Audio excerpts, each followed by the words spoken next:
Hi everybody, I wanted to talk today about the Maritime Labour Convention and specifically Seafarers Employment Agreements. This is something that was discussed last week at the Superyacht Forum in Amsterdam. Crewing is always a hot topic, and I think there's some common misconceptions that I was hoping I could just clear up for you and hopefully be able to provide a little bit of advice. Private vessels are not required to be Maritime Labour Convention compliant. If they're not MLC compliant, then you're not required to have an approved Seafarers Employment Agreement, or SEA, from the flag state. Now, this may seem trivial, it may seem that you're going to get a contract anyway, so it doesn't matter. However, the terms in an SEA are controlled and approved by the flag state of the vessel. That gives a certain level of protection to the seafarer. Some vessels will take the standard SEA terms and they will expand on them and make them even better. However, there are also vessels who say, because I don't need to comply with this, I'm not going to. So as a seafarer, you should be aware of the type of vessel that you're being employed on, its registration status, and more importantly, its compliance with the Maritime Labour Convention. Ask the question, are you Maritime Labour Convention compliant?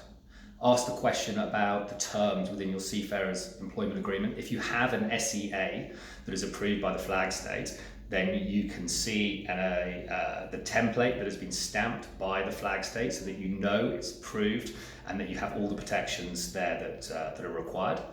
This includes things like healthcare, repatriation, and certain insurances that need to be in place.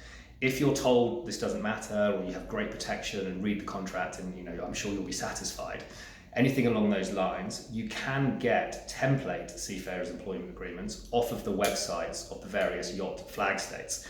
Now use that to compare to the terms that you're being offered on a non-MLC vessel and satisfy yourself that actually the terms are comparable or appropriate to the job that you're being given, and if they are less than what is required by the MLC, make sure that you're happy that those areas, that you're happy to accept them. Insurances are required by the MLC, and some vessels again go above and beyond, and other vessels will do the absolute minimum, and if they're not required to, will not have adequate crew insurances and repatriation insurances. So again, that's something that you can legitimately ask your employer or potential employer as to the state of the insurances on the vessel that you're about to join. So, does it matter if your vessel is MLC compliant?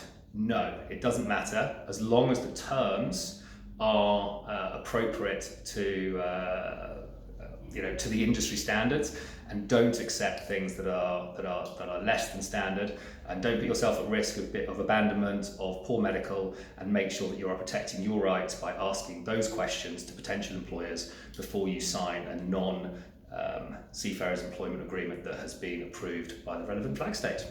I hope that was useful. Drop me a line if you've got any concerns.